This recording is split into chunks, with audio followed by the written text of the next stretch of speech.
morning, everyone. I hope you all are doing well. So, today we are going to cover our chapter number 3 of NCERT of class 6, Fiber to Fabric. So, before going further, I would like to tell you that we have covered the chapter number 1,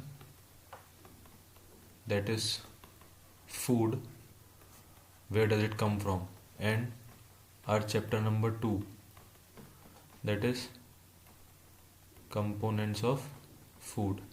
We have completed these 2 chapters. If you haven't watched that video, then you can check my channel and I have made a playlist. You can go and check the videos. So today we are going to do fiber to fabric. बहुत छोटा सा chapter है, ज़्यादा देर नहीं लगेगी इस chapter में.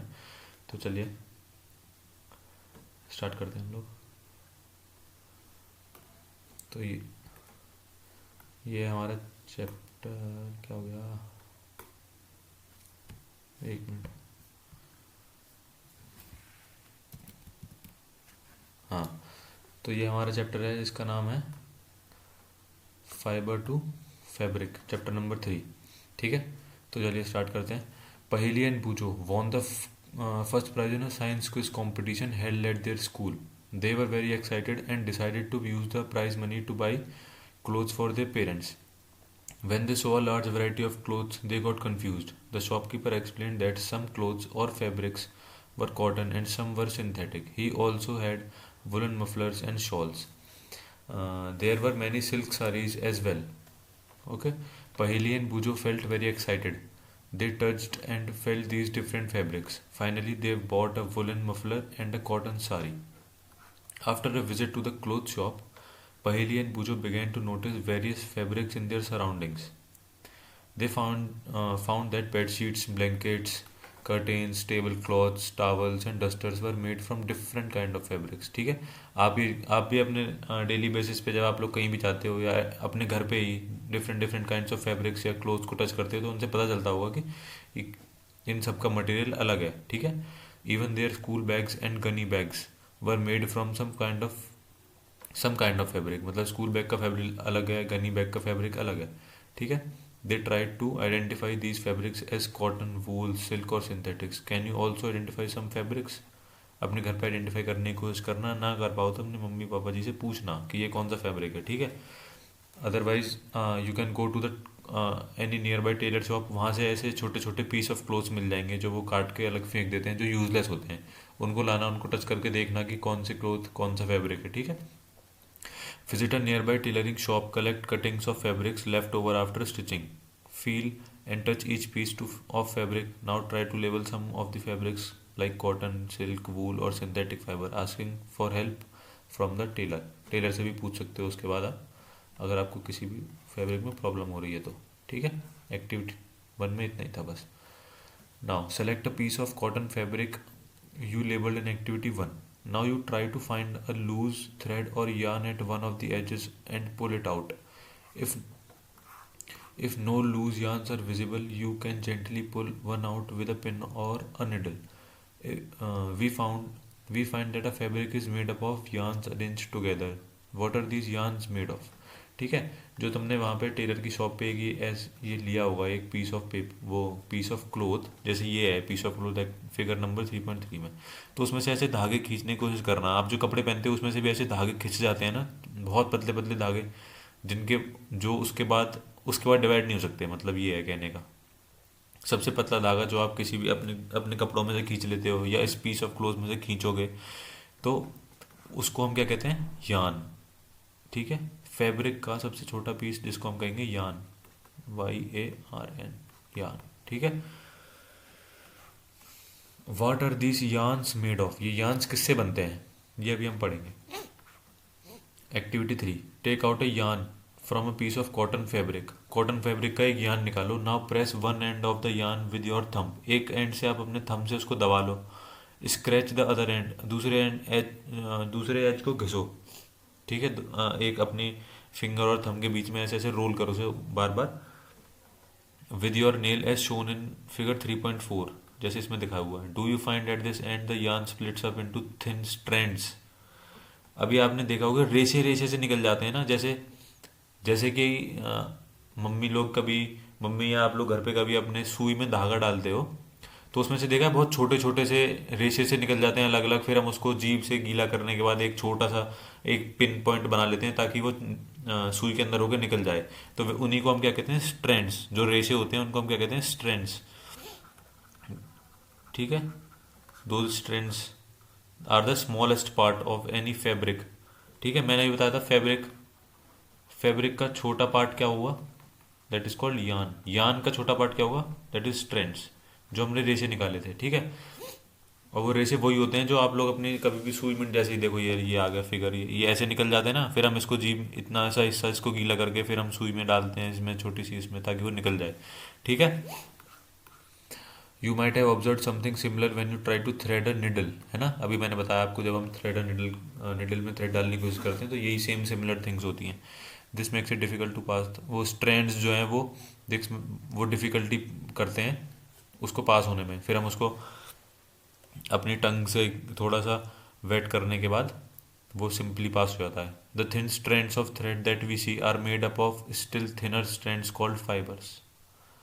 हम उनको फाइबर्स कहते हैं। वो जो स्ट्रैंड्स बने हुए होते हैं ना, वो किससे बने होते हैं, फाइबर्स से। The thin strands of a thread that we see, thin strands of a, ये जो हमें पतले पतले रेशे दिखाई देते हैं, are made up of a still thin strands called fibres. वो रेशे किससे बने हुए होते हैं, फाइबर्स से। ठीक है, fabrics are made up of yarns and yarns are further made up of fibres. ठीक है, अभी देखो हमने क्या हुआ, हमने अभी क्या पढ़ा यहाँ पे कि हमारा फैब्रिक जो है that is made up of yarn, yarn is made up of strands, we can call them strands। और strands कहाँ से मिल बनते हैं, strands are made up of fibers। ठीक है, तो ये चीज़ आप लोग याद रखना, इतनी छोटी सी चीज़ है बस ये। ठीक है, the fibres of some fabric such as cotton, jute, silk and wool are obtain from plants and animals. These fibre are called natural fibres. जो हमें प्लांट और एनिमल से मिलेंगे, जूट, सिल्क, वूल, ये सब ये कौन से होंगे, natural fibres. Cotton and jute are examples of fibres obtain from plants, cotton and jute.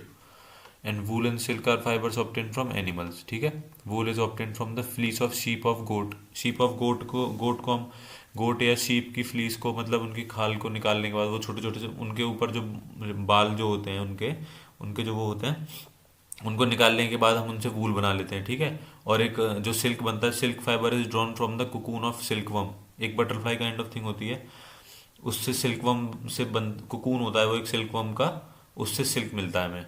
ठीक है, for thousands of years natural fibres were the only ones available for making fabrics. बहुत सालों तक बस नेचुरल फाइबर से ही fabrics बनाए जाते थे। But in the last 100 years so fibres are also made from chemical substances which are not obtain from plants और animals. These are called synthetic fibres. Natural fibres हो गए एक तो, जो हमें प्लांट्स और एनिमल से मिलते हैं, and the other kind of fibres are synthetic fibers which are made by man, or we can say chemical reactions. Some examples of synthetic fiber are polyester, nylon और acrylic, rayon, ये भी है एक। ठीक है, some plant fibers, cotton। You have ever made wicks of oil lamp for oil lamps? oil lamps के लिए हम लोग क्या बनाते हैं, बत्ती बनाते हैं ना, कॉटन की तो बनाते हैं वो। What do you use for making these wicks? हम क्या करते हैं, जब वो हमको वो बत्ती बनानी होती है, हम उसको थोड़ी सी हम रुई लेते हैं, उसको अपने हथेली पे, अपने पाम पे रख के उसको घिसते हैं। ऐसे घिसने के बाद क्या होता है, वो एक काइंड ऑफ लंबी लंबी, मतलब एक लंबी बत्ती टाइप बन जाती है। नीचे से हम उसको थोड़ा सा फैला लेते हैं ताकि वो गिरे ना। ठीक है, यही तो करते हैं हम लोग। This cotton wool is also use for filling mattresses, quilts and pillows. हमारे गद्दों में, हमारी रजाई और पे उनमें भी डाली जाती है ये। ठीक है, take some cotton wool, pull it apart and look at its edges. What do you observe, the small thin strands. जब तुम किसी रुई के बंडल में से थोड़ी सी रुई निकालना, तो उसमें से स्ट्रैंड्स यानी कि रेशे रेशे से निकले होंगे ना, उन्हीं को हम क्या कहेंगे, that you see are made up of cotton fibres. वो स्ट्रैंड्स क्या होंगे, वो कॉटन फाइबर से बने हुए स्ट्रैंड्स होंगे। ठीक है, where does this cotton wool come from, कहाँ से आती है कॉटन वूल। कॉटन की एक खेती होती है। It is grown in the fields. Cotton plants are usually grown at places having black soil and warm climate. जहाँ की मिट्टी काली होती है, यानी कि हमारे यूपी में जो मिट्टी है उसमें नहीं होगा ये। जहाँ की मिट्टी काली होती है और वहाँ पे गर्मी होनी चाहिए, ज़्यादातर। कैन, ठीक है, वहाँ पे ही हमारी कॉटन की खेती हो सकती है। Can you name some states of our country where cotton is grown? Yes, for sure we can name some states of our country. For example Maharashtra, Karnataka, Maharashtra, Karnataka, Tamil Nadu and so on. बहुत सी स्टेट्स और भी हैं, उड़ीसा, आंध्र प्रदेश, गुजरात, ये भी स्टेट्स हैं जिनमें होते हैं, ठीक है। ये सारी चीज़ें, ये ज़रूर, ये जो बुक्स में जब आप चैप्टर पढ़ते हो ना, उस टाइम पे जो क्वेश्चन मार्क्स के थ्रू ये क्वेश्चन दिए हो, इनका आंसर ज़रूर निकाला करो, गूगल करो या कुछ भी करो, बट ज़रूर बहुत हेल्पफुल होते हैं, ठीक है। The fruits of the cotton plants, ये जो फ्रूट्स है कॉटन प्लांट्स का, ये जो दिख रहा है हमें, कॉटन बॉल्स इसे कहते हैं, are about the size of a lemon. After maturing the balls bust open and the seeds covered with the cotton fibres can be seen, ठीक है। Have you ever have you ever seen a cotton field that is ready for picking? देखिए कभी, it look likes a field covered with a snow. ये बर्फ़ जैसी लग रही है ना ये फील्ड, जैसे यहाँ पे बर्फ़ पड़ गई हो, ठीक है। From these balls cotton is usually picked by hand. Fibres are then separated from the seeds by combing. The process is called ginning of cotton. Ginning of cotton is a process in which we separate the cotton from its seeds, ठीक है। Seeds और cotton को अलग करने का process is called गाइनिंग, ठीक है, याद रखना इस चीज़ को। ये डायरेक्ट क्वेश्चन आ सकता है आप लोगों के एग्जाम्स में, जो भी आप लोगों के स्कूल में एग्जाम्स होते हैं। Ginning was traditionally done by hand, these days machines are also use for ginning, ठीक है। गाइनिंग क्या होता है? कॉटन और उसकी सीड्स को अलग करने का प्रोसेस इज कॉल्ड गाइनिंग। उसके बाद हमारा एक जूट भी एक नेचुरल फाइबर है। Jute fibre is obtain from the stem of A jute plant. Jute plant ऐसा होता है, देखो देखने में, ठीक है। जूट प्लांट के स्टेम्स होते हैं ना, जो ये जो होते हैं हमारे स्टेम्स, इनसे हमें जूट मिलता है। It is cultivated during the rainy season. In India jute is mainly grown in West Bengal, Bihar and Assam. The jute plant is normally harvested when it is at flowering stage. मतलब जब उस प्लांट में फ्लावर्स आने वाले हों, फ्लावरिंग स्टेज पे होता है, उस टाइम पे हमारे जूट को हार्वेस्ट किया जाता है। The stems of the harvested plants are immersed in water for a few days. The stems rot and fibres are separated by hand, ठीक है। उनको तोड़ने के बाद उनको थोड़े दिन वाटर में रखा जाता है, उसके बाद उनको सेपरेटेड बाई हैंड अलग कर लिया जाता है। To make fabrics all these fibres are first converted to yarns, ठीक है। फाइबर्स मिले अभी हमें, है ना, फाइबर्स मिले ना अभी हमें, फाइबर से हम क्या बनाएंगे? Yarn. Convert into yarn, how it is done? Yarn में कैसे बनते हैं वो? Spinning of cotton into yarn. The process of making yarn from fibres is called spinning. The process of making yarn from fibres is called spinning.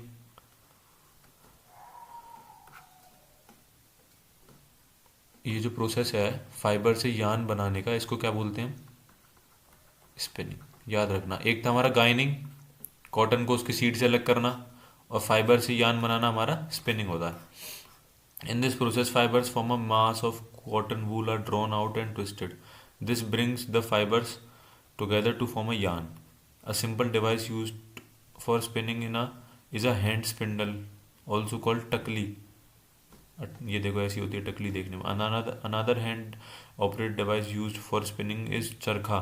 Use of charkha was popularized by Mahatma Gandhi as a part of the independence movement. He encouraged people to wear clothes made of homespun yarn termed as khadi. Khadi बोलते थे पहले, अपने घर पे जो बनाई हुई yarn होती थी उसको खादी बोलते थे। Ancient imported cloth made in the mills of Britain, ठीक है, उसको खादी बोलते थे। imported cloth in Britain. To popularize promote khadi, the government of India constituted a body called Khadi and Village Industries Commission in 1956. Spinning of yarn on a large scale is done with the help of spinning machines. After spinning, yarns are used for making fabrics, ठीक है। Spinning हो गई, पहले गाइनिंग हो गई, अब spinning हो चुकी है। अब स्पिनिंग के बाद क्या होगी? वीविंग। वीविंग मतलब यार्न टू फैब्रिक, है ना। हमने फाइबर से यार्न बना लिया, अब हम यार्न से फैब्रिक बनाएंगे। पहला प्रोसेस उसका क्या है? Weaving. You might have notice that a fabric is made up of two sets of yarns arranged together, जिनको हम स्ट्रैंड्स कहते हैं, है ना। टू सेट्स ऑफ यार्न्स मतलब स्ट्रैंड्स, दो स्ट्रैंड्स को मिलकर एक यार्न बना, या दो फाइबर्स को मिलकर एक यार्न बना, कुछ भी कह सकते हो। The process of arranging two sets of yarn together make a fabric is called weaving. ठीक है। दो, देखो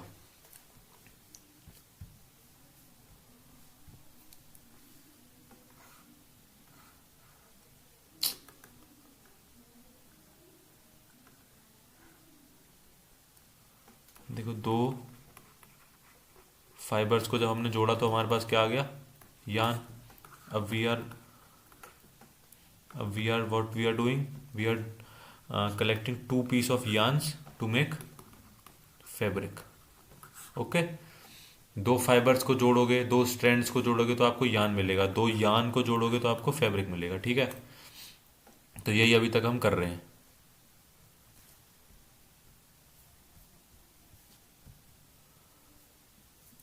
ठीक है, ये हमारी वीविंग हो गई। वीविंग कौन सा प्रोसेस है, दो यान्स को जोड़ के एक फैब्रिक बनाना, उसको हम वीविंग कहेंगे।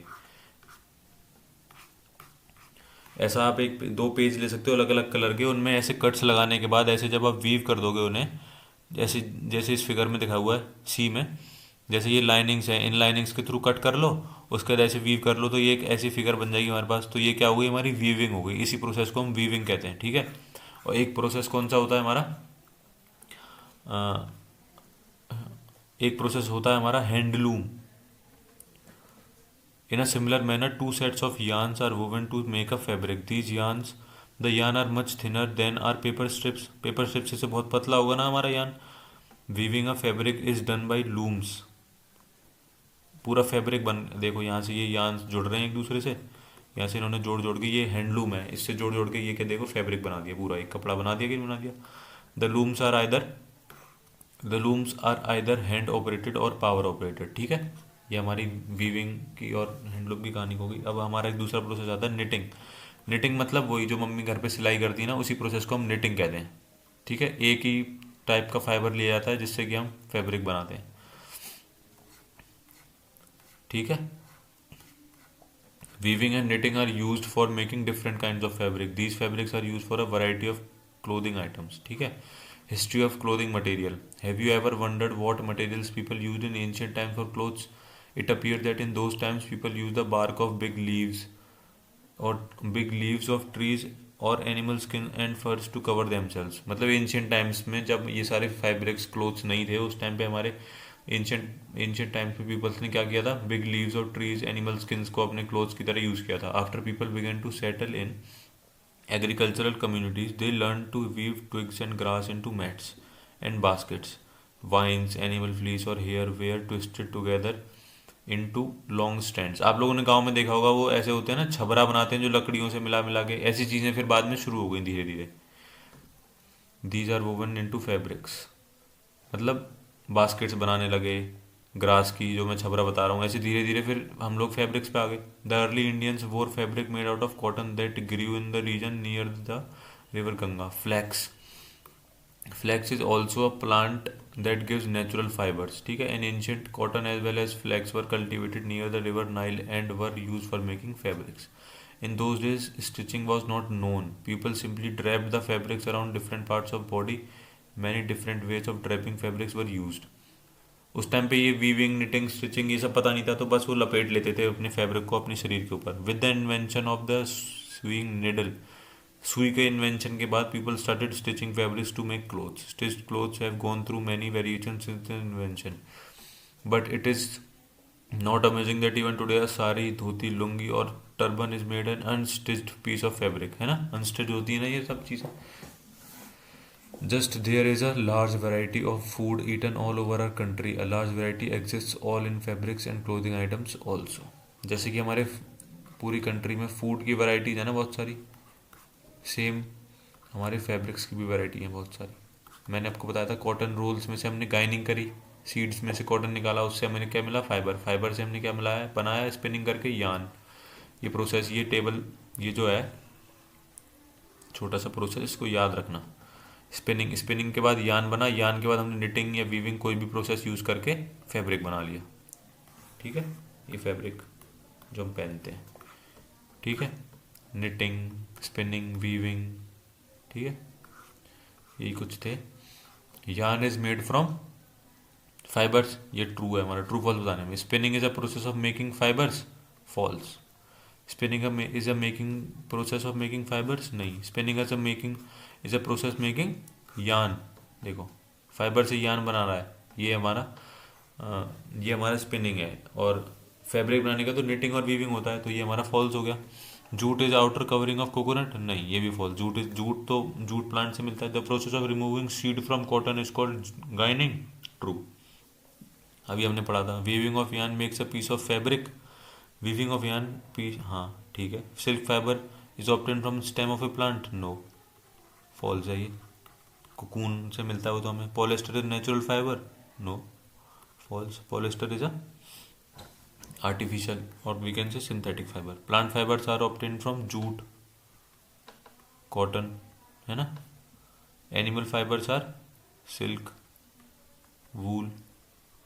Okay, so here we have completed our third chapter also.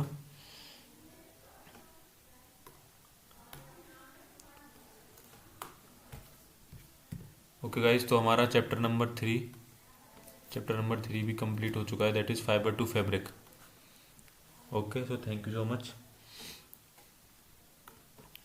So tomorrow we will cover our chapter number 4, and I hope you are liking these videos. So please hit the like button and subscribe also, and please share these videos. Thank you so much. Have a good day.